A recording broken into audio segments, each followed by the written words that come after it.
Welcome to the Quiet Impact Podcast. Today we will be talking to a quiet achiever. One of the things that I wanted to do when I started this podcast was also showcase those that are out there doing things. And this lady is phenomenal.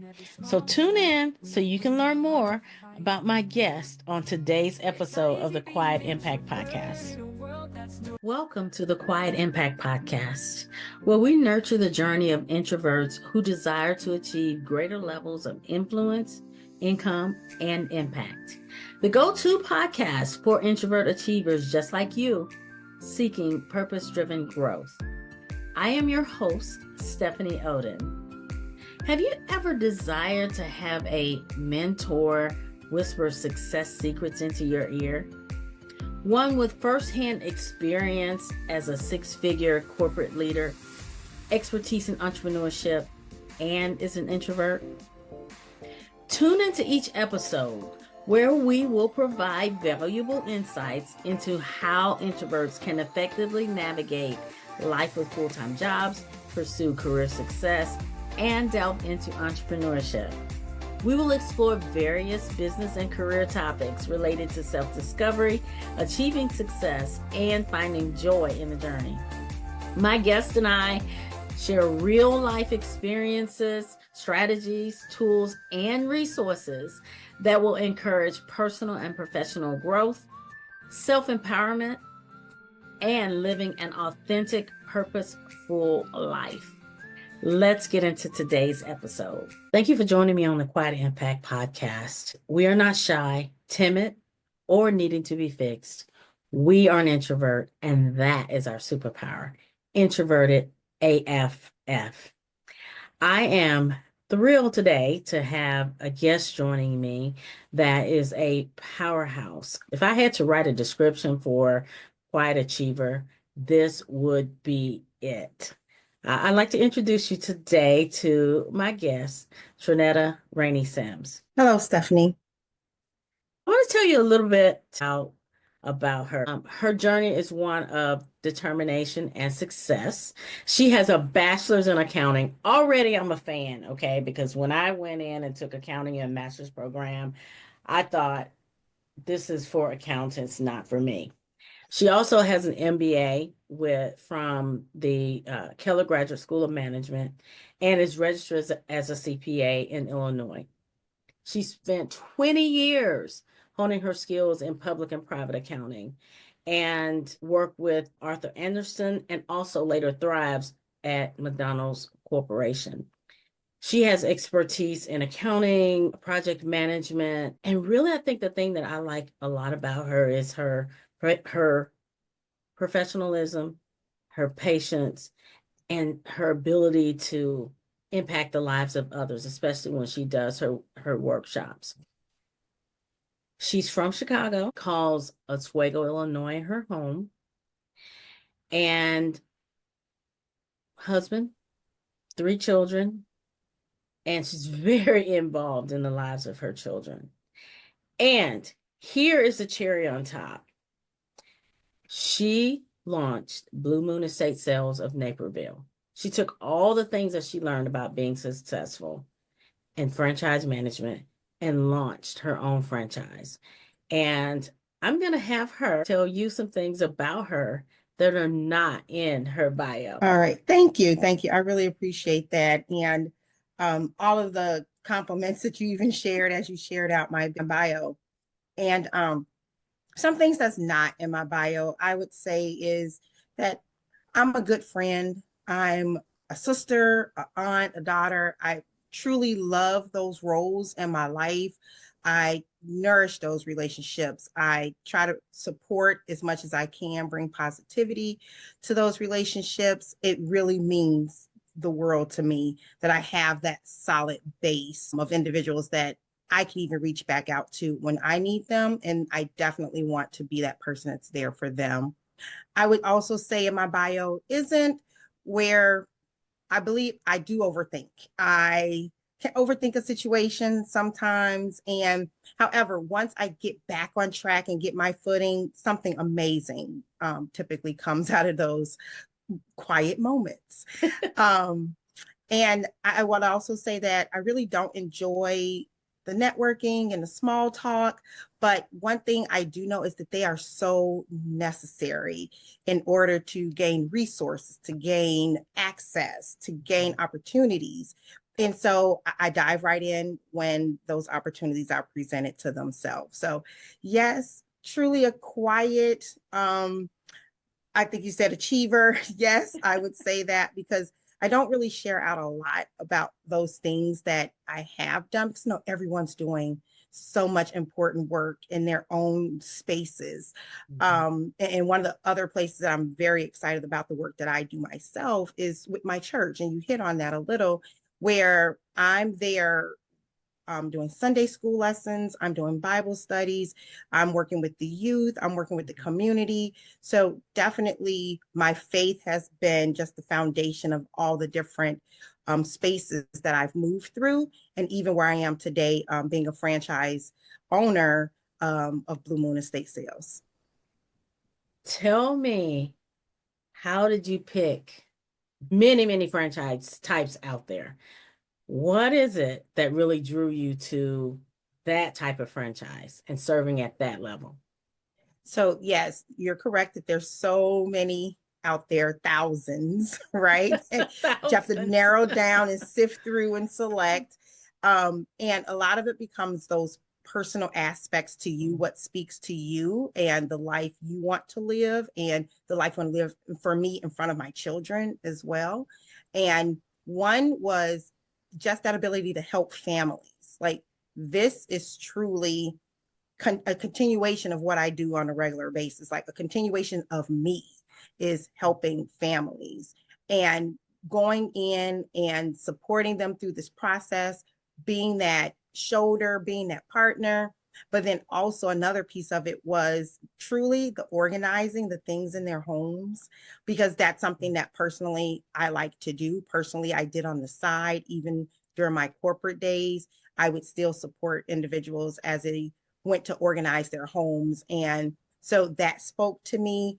And then when I really started to dive into speaking with the franchise itself, and they shared with me just their goals, their traits. And one of them was grit. And when Mm. I think of grit and when I think of just pursuing things at all costs and being professional about it, and I was like, that's me. That is totally me. I like that. I like that. And now, what is one of the most unique things that you've had at an estate sale that you've seen?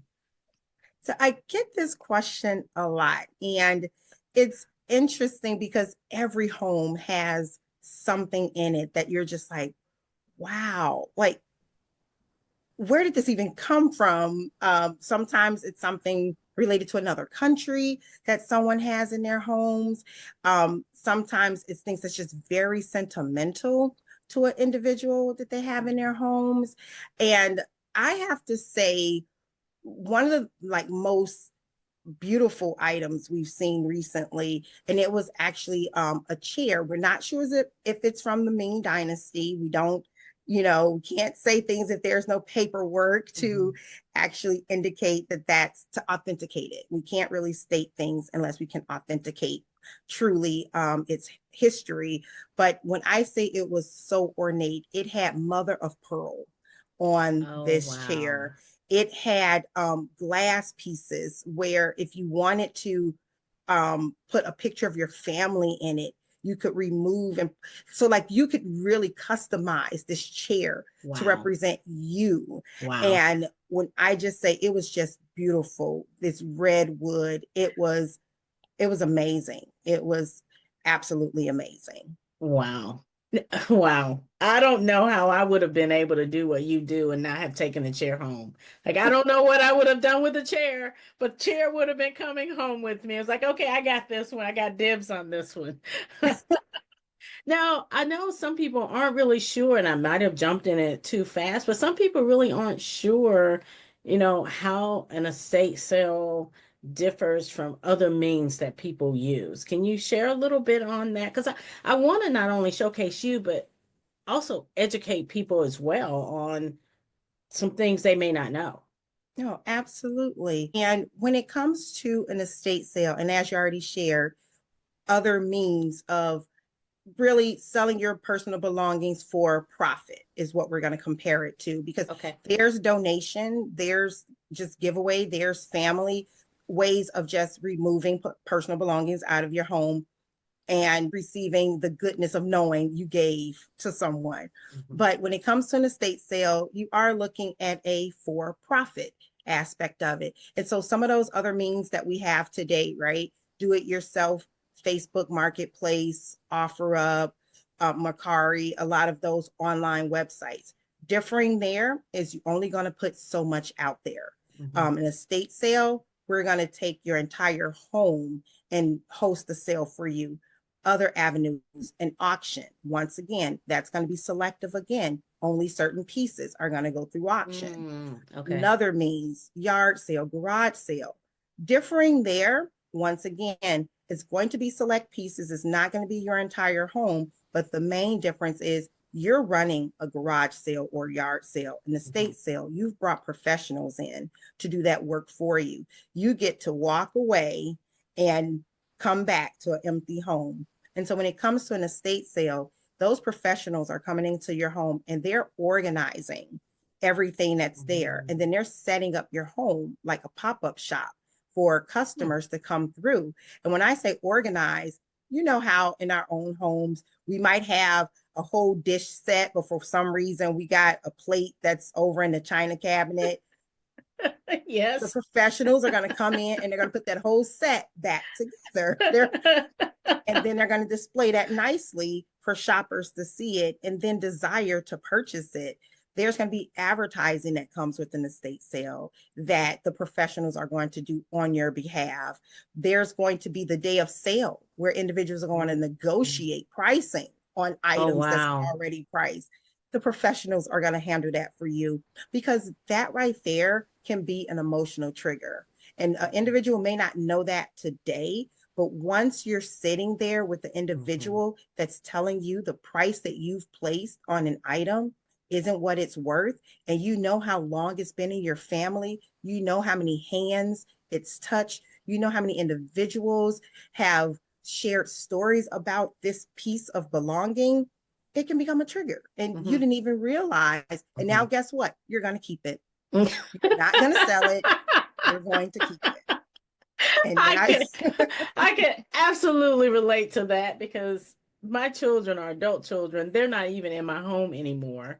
And they're still not wanting me to let go of the things that they had. They're not even here. They're not even here. And they're triggered when they're like, okay, they're texting me, Mom, don't throw away this. Don't get rid of this. I'm like, but you're not even here. You don't even need that. You wouldn't even know if it was gone. So exactly. I completely get that aspect of it. And I also want to ask you, as you shift into like your style again, more of a, when I say quiet achiever, is we're baddies. Like, we don't always proclaim it. And sometimes that's not a good thing, right? There's times when we do need to stand in our gifting and our power and own the space that we're in. So how would you say being an introvert has actually helped you be successful as an entrepreneur? I say being an introvert, for me, the aspects that helped me is, and I talked about a little earlier, where I'm comfortable in those quiet spaces. I'm comfortable in those moments of solitude. I don't really need the crowd, the individuals, like that rowdy atmosphere to pump me up. It's like I can derive that from inside, and I can really get pumped about things and excited about things, like to say geek out about spreadsheets. Like, okay, you're on your own there, girl. You can geek out all by yourself. I'm not joining you at that party. No, not gonna join you at that party. No, not in that one. Gotta be you, but I'm not joining you at that party. How about in process improvements? I'm in there. Putting together, I am there. putting together schedules. I'm there. Sign me up for that. Sign me up for that. Debits on the left, Definitely. credits on the right. I'm tapping out. I'm tapping out. Oh Um, my gosh. yeah, and another, oh, go Oh, ahead. no, you go ahead. Oh, no, I was just going to say in another area that I was just thinking on, and it's really similar, but I did one of those Myers-Briggs surveys, and I do know it highlighted just one of my dominant strengths being thinking. And a lot of times to think and analyze situations, to come up with those solutions, you really do need to. Sometimes there's those big brainstorming sessions that truly help. But I think sometimes the brainstorming, it's about fine tuning what you've already kind of the path you've identified as an action, like a good next action step. And once again, just that thinking that I know that I sit and do constantly truly is what has helped me to be successful because I'm going to think it through. I'm not really too much of that person that dives right in, unfortunately, I guess, not overly spontaneous. It takes me a little minute to really feel comfortable moving down certain paths. I would also add to what you said is once you do decide what you're going to do, you're in.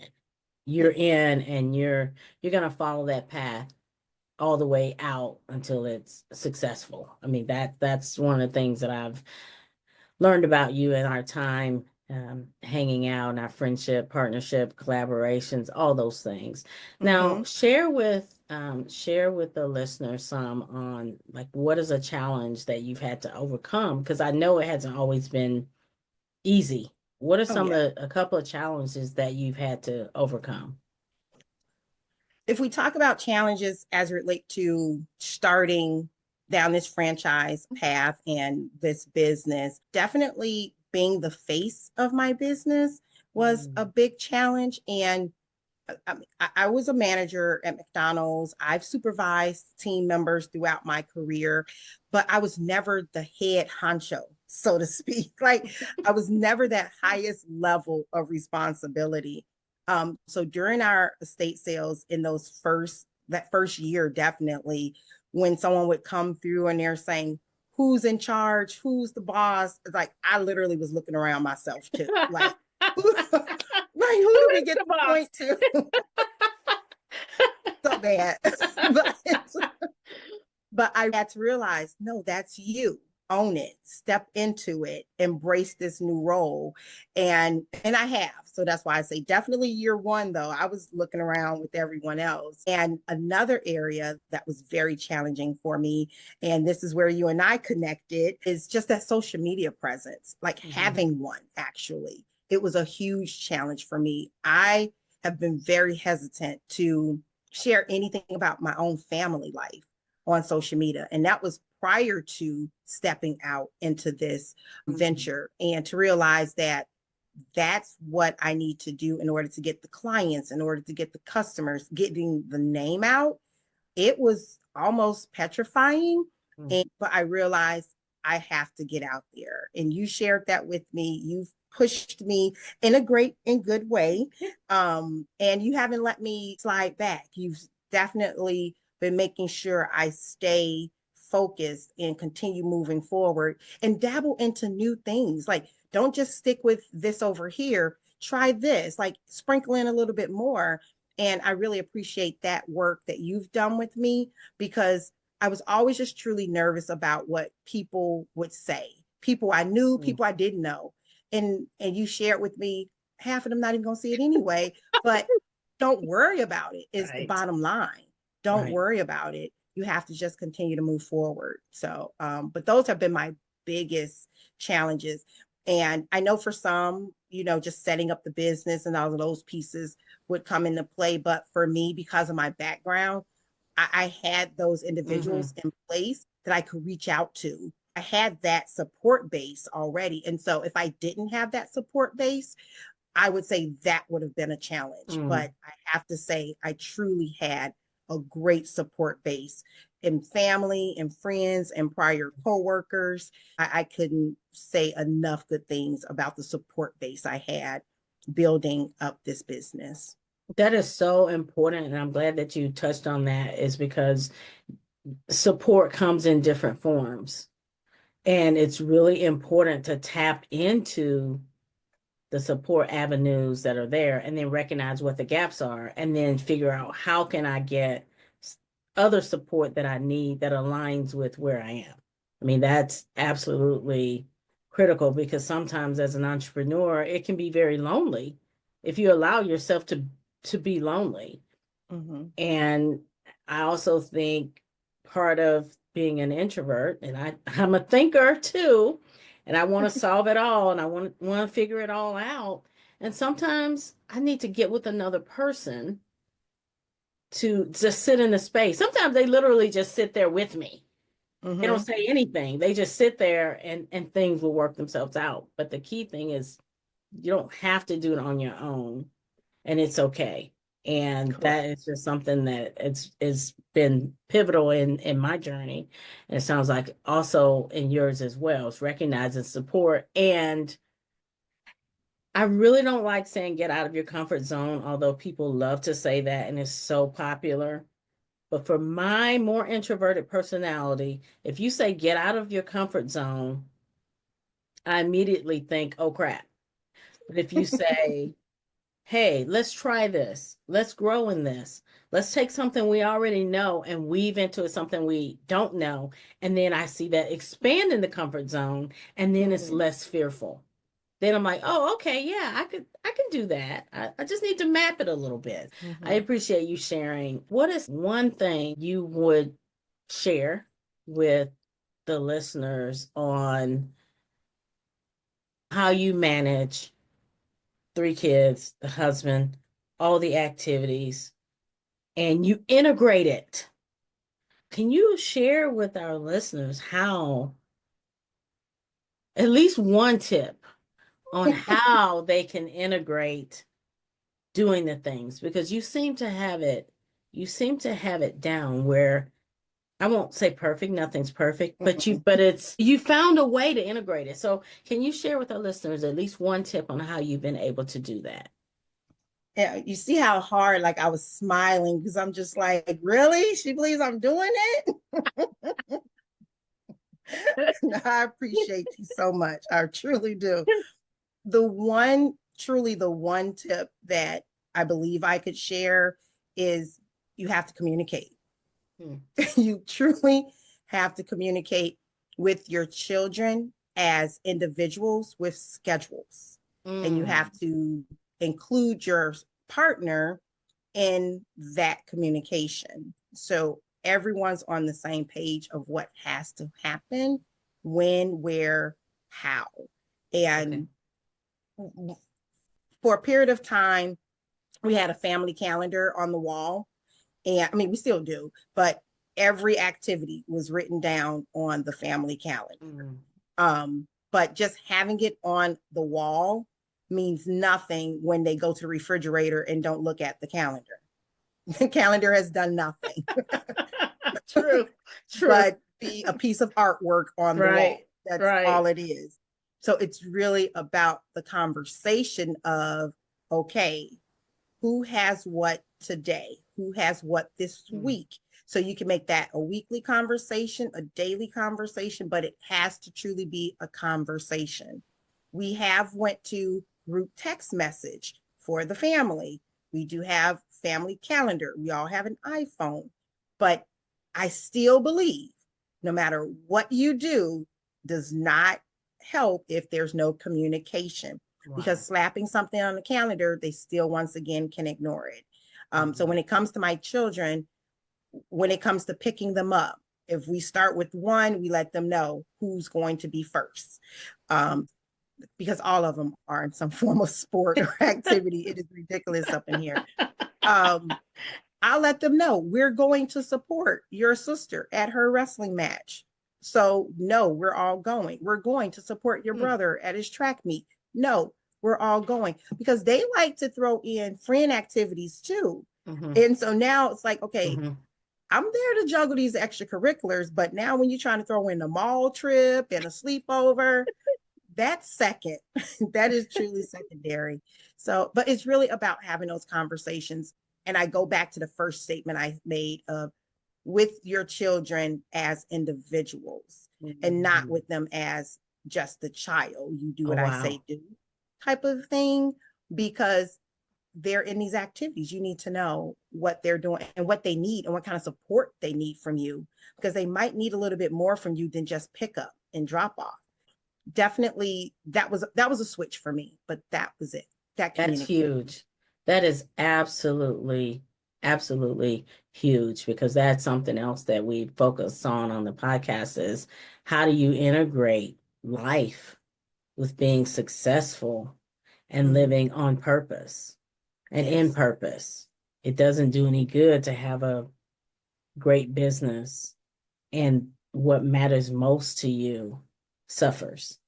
Yes. That's just my take on it. You really hit on one of the things that's really important that this podcast also takes into account is how do we integrate it successfully and focus on the main thing being the main thing.